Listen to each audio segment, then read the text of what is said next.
जय श्री राधे, हरे कृष्णा। प्रिय श्रोताओं, वैशाख मास हिंदू कैलेंडर का दूसरा और अत्यंत पवित्र महीना है। भगवान विष्णु को अत्यंत प्रिय मास होने के कारण ही इसे माधव मास भी कहा जाता है। इस मास में किया गया स्नान, दान, अनुष्ठान और जप आदि का फल अक्षय होता है। अर्थात इस मास में किए गए कार्य से जो फल प्राप्त होता है, जो पुण्य प्राप्त होता है, वो कभी नष्ट नहीं होता। इस मास में भगवान विष्णु और भगवान वासुदेव श्री कृष्ण के पूजन का विधान है। प्रिय श्रोताओं, इस मास का कितना अधिक महत्व है, ये सब आपको वैशाख मास का महात्म्य श्रवण करने पर ही पता चलेगा। क्योंकि ये मास भगवान श्री कृष्ण को अति प्रिय है और श्री कृष्ण की भक्ति प्राप्त करने के लिए, उनको प्रसन्न करने के लिए श्रीमद् भागवत जी से श्रेष्ठ और सरल अन्य कोई साधन नहीं है। इसलिए हम वैशाख मास महात्म्य के साथ साथ श्रीमद् भागवत जी के अध्याय को आगे जारी रखेंगे, ताकि हमें सुनने वाले हमारे सभी श्रोताओं को पूर्ण फल की और प्रभु की विशुद्ध प्रेम लक्षणा भक्ति प्राप्त हो सके। तो आइए हमारे माधव को प्रिय माधव मास में स्वयं को कृष्ण भक्ति में डुबो के अपने जीवन को श्यामा श्याम के चरणों में अर्पित कर अपना कल्याण करें। इस कलयुग में भव रोग की श्रेष्ठ औषधि श्रीमद् भागवत जी का श्रवण और नाम जप से उत्तम अन्य न तो कोई औषधि है और न ही कोई अन्य श्रेष्ठ साधन ही है। तो आइए आज के वीडियो का प्रारंभ हम श्रीमद् भागवत जी के नवम स्कंद के तीसरे अध्याय से करते हैं और इसके बाद आप सभी वैशाख मास महात्म्य के पहले अध्याय का श्रवण करेंगे। तो प्रिय श्रोताओं, आप सभी से अनुरोध है कि आप सभी वीडियो को अंत तक जरूर देखिएगा। श्रीमद् भागवत महापुराण के नवम स्कंद के दूसरे अध्याय में आपने पृषद्र आदि मनु के 5 पुत्रों के वंशों का वर्णन सुना था। अब आज के तीसरे अध्याय में महर्षि च्यवन और सुकन्या का चरित्र तथा राजा सरियाती के वंश का वर्णन सुनेंगे। श्री सुखदेव जी कहते हैं, परीक्षित, मनुपुत्र राजा सरियाती वेदों का निष्ठावान विद्वान था। उसने अंगिरा गोत्र के ऋषियों के यज्ञ में दूसरे दिन का कर्म बतलाया था। उसकी एक कमल लोचना कन्या थी, उसका नाम था सुकन्या। एक दिन राजा सरियाती अपनी कन्या के साथ वन में घूमते घूमते च्यवन ऋषि के आश्रम पर जा पहुंचे। सुकन्या अपनी सखियों के साथ वन में घूम घूम कर वृक्षों का सौंदर्य देख रही थी। उसने एक स्थान पर देखा कि बांबी के छेद में से जुगनू की तरह 2 ज्योतियां दिख रही हैं। देव की कुछ ऐसी ही प्रेरणा थी। सुकन्या ने बाल सुलभ चपलता से एक कांटे के द्वारा उन ज्योतियों को बेध दिया। इससे उनमें से बहुत सा खून बह चला। उसी समय राजा सरियाती के सैनिकों का मल मूत्र रुक गया। राजर्षि सरियाती को ये देखकर बड़ा आश्चर्य हुआ और उन्होंने अपने सैनिकों से कहा, अरे, तुम लोगों ने कहीं महर्षि च्यवन जी के प्रति कोई अनुचित व्यवहार तो नहीं कर दिया? मुझे तो ये स्पष्ट जान पड़ता है कि हम लोगों में से किसी न किसी से उनके आश्रम में कोई अनर्थ किया गया है। तब सुकन्या ने अपने पिता से डरते डरते कहा कि पिताजी, मैंने कुछ अपराध अवश्य किया है। मैंने अनजाने में 2 ज्योतियों को कांटे से छेद दिया है। अपनी कन्या की ये बात सुनकर सरियाती घबरा गए। उन्होंने धीरे धीरे स्तुति करके बांबी में छिपे हुए च्यवन मुनि को प्रसन्न किया। तदनंतर च्यवन मुनि का अभिप्राय जानकर उन्होंने अपनी कन्या उन्हें समर्पित कर दी और इस संकट से छूटकर बड़ी सावधानी से उनकी अनुमति लेकर वे अपनी राजधानी चले आए। इधर सुकन्या परम क्रोधी च्यवन मुनि को अपने पति के रूप में प्राप्त करके बड़ी सावधानी से उनकी सेवा करती हुई उन्हें प्रसन्न करने लगी। वो उनकी मनोवृत्ति को जानकर उसके अनुसार ही बर्ताव करती थी। कुछ समय बीत जाने पर उनके आश्रम पर 2 अश्विनी कुमार आए।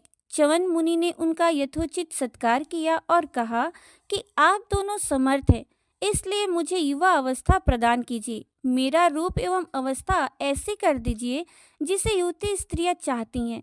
मैं जानता हूँ कि आप लोग सोमपान के अधिकारी नहीं हैं, फिर भी मैं आपको यज्ञ में सोम रस का भाग दूंगा।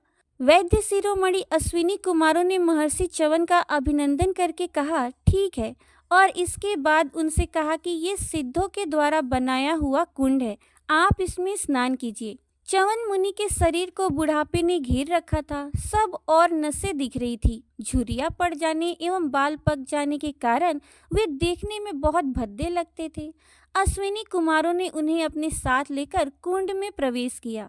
उसी समय कुंड से 3 पुरुष बाहर निकले। वे तीनों ही कमलों की माला, कुंडल और सुंदर वस्त्र पहने एक से मालूम होते थे।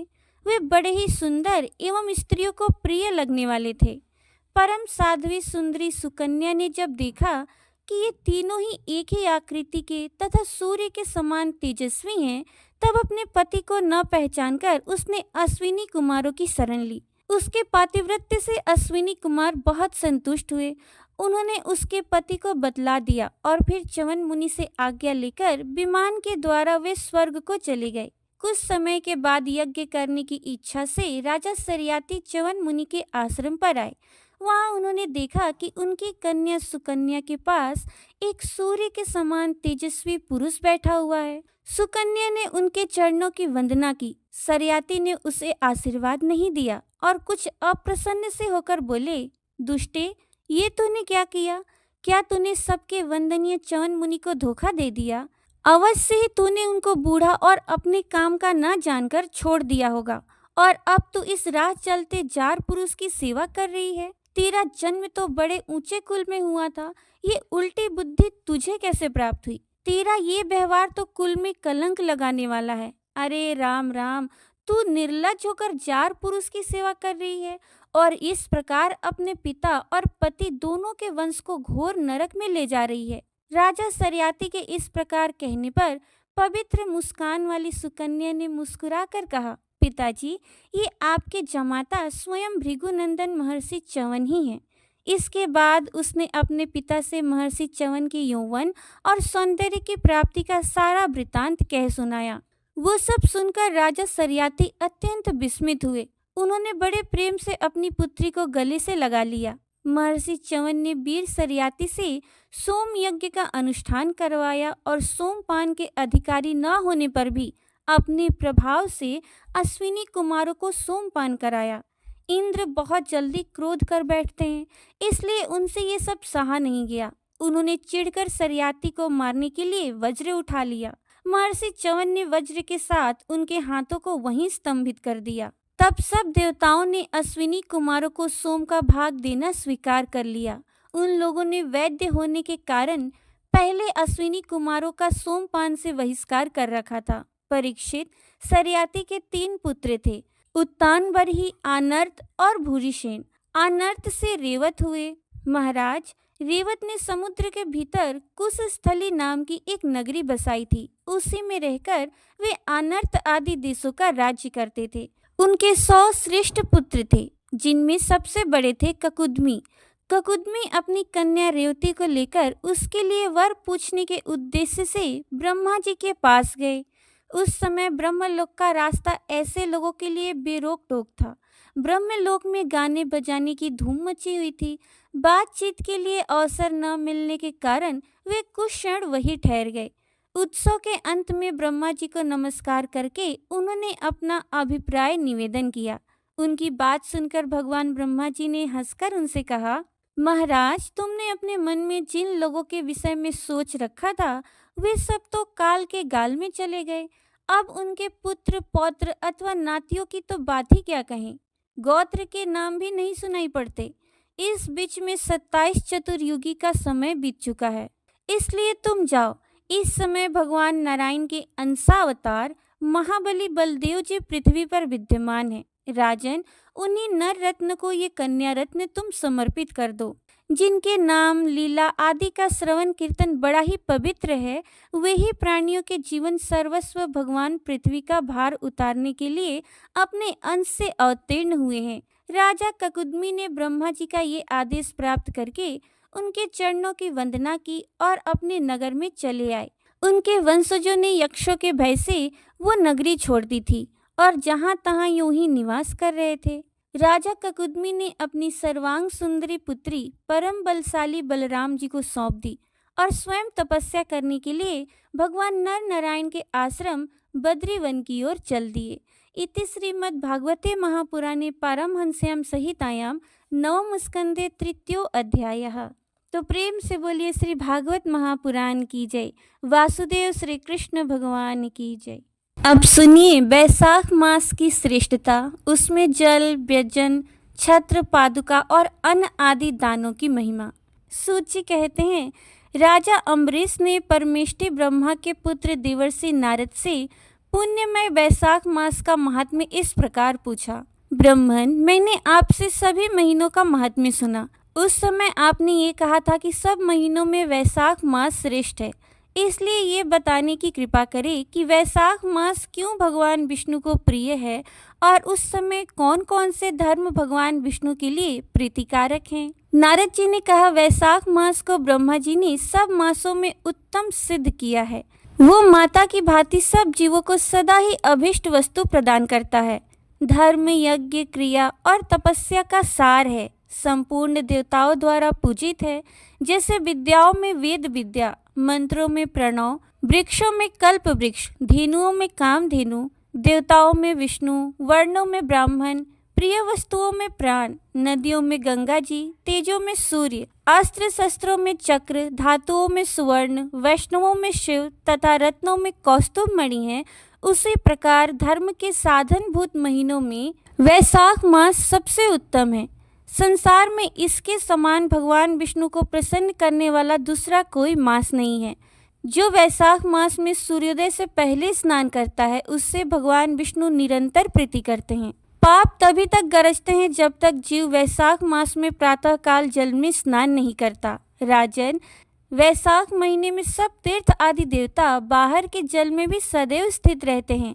भगवान विष्णु की आज्ञा से मनुष्यों का कल्याण करने के लिए वे सूर्योदय से लेकर 6 दंड के भीतर तक वहां मौजूद रहते हैं।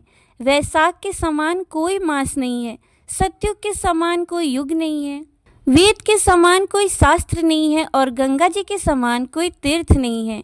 जल के समान दान नहीं है, खेती के समान धन नहीं है और जीवन से बढ़कर कोई लाभ नहीं है। उपवास के समान कोई तप नहीं, दान से बढ़कर कोई सुख नहीं, दया के समान धर्म नहीं, धर्म के समान कोई मित्र नहीं, सत्य के समान यश नहीं, आरोग्य के समान कोई उन्नति नहीं, भगवान विष्णु से बढ़कर कोई रक्षक नहीं और वैशाख मास के समान संसार में कोई पवित्र मास नहीं है। ऐसा विद्वान पुरुषों का मत है। वैशाख श्रेष्ठ मास है और शेष साई भगवान विष्णु को सदा ही प्रिय है। सब दानों से जो पुण्य होता है, वो सब तीर्थों में जो फल देता है, उसी को मनुष्य वैशाख मास में केवल जल दान करके प्राप्त कर लेता है। जो जल दान में असमर्थ है, ऐसे ऐश्वर्य की अभिलाषा रखने वाले पुरुष को उचित है कि वो दूसरे को प्रबोध करे, दूसरे को जल दान का महत्व समझावे। ये सब दानों से बढ़कर हितकारी है। जो मनुष्य वैशाख में सड़क पर यात्रियों के लिए प्याऊ लगाता है, वो विष्णु लोक में प्रतिष्ठित होता है। नृपश्रेष्ठ, प्रपादान यानी कि पौसला या प्याऊ देवताओं, पितरों तथा ऋषियों को अत्यंत प्रीति देने वाला है। जिसने प्याऊ लगाकर रास्ते के थके मांदे मनुष्यों को संतुष्ट किया है, उसने ब्रह्मा, शिव और विष्णु आदि देवताओं को संतुष्ट कर लिया है। राजन, वैशाख मास में जल की इच्छा रखने वाले को जल, छाया चाहने वालों को छाता और पंखे की इच्छा रखने वाले को पंखा देना चाहिए। राजेंद्र, जो प्यास से पीड़ित महात्मा पुरुष के लिए शीतल जल प्रदान करता है, वो उतने ही मात्र से 10,000 राजसूय यज्ञों का फल पाता है। धूप और परिश्रम से पीड़ित ब्राह्मणों को जो पंखा डुलाकर हवा करता है, वो उतने ही मात्र से निष्पाप होकर भगवान का पार्षद हो जाता है। जो मार्ग से थके हुए श्रेष्ठ द्विज को वस्त्र से भी हवा करता है, वो उतने से ही मुक्त हो भगवान विष्णु का सायुज्य प्राप्त कर लेता है। जो शुद्ध चित्त से ताड़ का पंखा देता है, वो सभी पापों से मुक्त होकर ब्रह्मलोक को जाता है। जो विष्णु प्रिय वैशाख मास में पादुका दान करता है, वो यमदूतों का तिरस्कार करके विष्णु लोक में जाता है। जो मार्ग में अनाथों के ठहरने के लिए विश्रामशाला बनवाता है, उसके पुण्य फल का वर्णन किया नहीं जा सकता। मध्याह्न में आए हुए ब्राह्मण अतिथि को यदि कोई भोजन दे, तो उसके फल का अंत नहीं। राजन, अन्नदान मनुष्य को तत्काल तृप्त करने वाला है, इसलिए संसार में अन्न के समान कोई दान नहीं है। जो मनुष्य मार्ग के थके हुए ब्राह्मण के लिए आश्रय देता है, उसके पुण्य फल का वर्णन किया ही नहीं जा सकता। जो अन्नदाता है वो माता पिता आदि का भी विस्मरण करा देता है, इसलिए तीनों लोकों के निवासी अन्नदान की ही प्रशंसा करते हैं। माता और पिता केवल जन्म के हेतु हैं, पर जो अन्न देकर पालन करता है, मनीषी पुरुष इस लोक में उसी को पिता कहते हैं। तो प्रेम से बोलिए वैशाख मास की जय, श्री हरि नारायण की जय। प्रिय श्रोताओ, आगे के अध्याय का श्रवण आप कल के वीडियो में जरूर कीजिएगा।